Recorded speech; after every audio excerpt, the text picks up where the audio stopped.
Now, since the beginning of the year, the stock market has been moving up, and that's great. But as a reminder, the stock market is not the economy. And when I look around, people are still struggling. The average person is not in the stock market. The bottom 50% of America, they aren't invested. They don't have 401ks.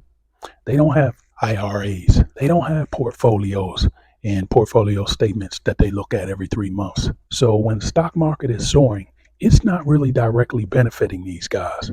It's not making food prices go down, and it's not making inflation disappear. And I was at the grocery store a few weeks ago, and I was at the deli section, and there was a young lady, a soccer mom, with a kid. I'm gonna say the kid was maybe around 6 years old, and I got some lunch meat, and she came right behind me to get some lunch meat, and she got, I believe, a half a pound of something, and she just made sure she asked a few times, just a half a pound, I just want a half a pound, just to make sure that the guy behind the counter wasn't going to give her more than a half a pound. And at the same time, her son, there were some cookies around because it's near the bakery section, and he wanted cookies. And I'm not looking at her, but I can hear. And she says, "No, no, I'm sticking to my list. We're not getting cookies. We're not getting any sweets." And you could just tell that her budget was constrained. Now, I applaud her for sticking to her budget, but you could tell that the purse is tight. The money is tight in her household, and I'm seeing a lot of that across the nation. And just think, perhaps if that deli guy didn't hear her and gave her a pound of lunch meat, and when she got to the counter, maybe she wouldn't be able to afford it.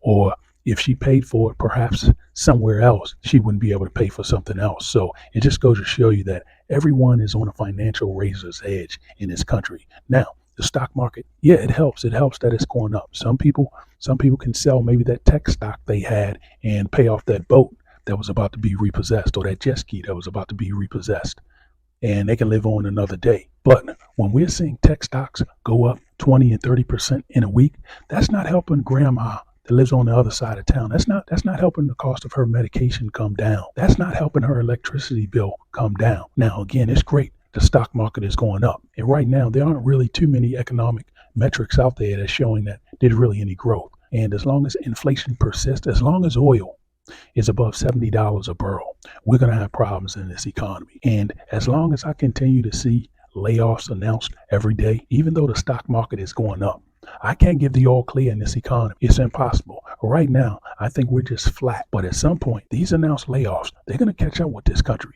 Now, we haven't seen any of these announced layoffs hit any of the weekly unemployment claims. Now, yesterday's unemployment claims were the lowest in 1 month. And for the past 4 weeks, they've been going down. Meanwhile, we've seen announced layoffs go up. So something isn't adding up. The math isn't quite mathing. And perhaps those people who are being laid off, they're immediately finding another job, although I find that hard to believe. But at some point, the persistent inflation, the amount of people who are being laid off, it's going to catch up with this economy. Now, like in times past, the stock market will soar if the economy looks like it's in a downturn, because that's exactly what the Fed wants in order to cut rates. And right now, I don't see them cutting rates at all this year. And I've said all along that I believe after the election, they're going to have to hike rates. As commodity prices, oil pulls up inflation in every commodity in the next few months. And I hope I'm wrong. I'm rooting for America. I want this country to do well, but I just can't pass over the numbers and the metrics that I'm seeing and give the all clear. Now, many times, just a small conversation that you overheard or something small that you saw, that really tells the truth about how this economy is doing. And a lot of times when I'm filling up, I like to see how much gasoline the last person put in their tank. And you don't see those full numbers where people are topping off like they used to. And you're seeing, I'm seeing more $16, so in some cases just $10, people putting that amount in their car, perhaps just so they can get to work. And then once they get their paycheck, then they can fill up. Those little things tell a lot about how this economy is really doing. And if you're living on edge like that, that's a dangerous thing. That's a dangerous place to be, because I can think of 10 things right now that can go wrong. I mean, you can get a flat tire tomorrow, you can get injured and be off work, your car can get totaled.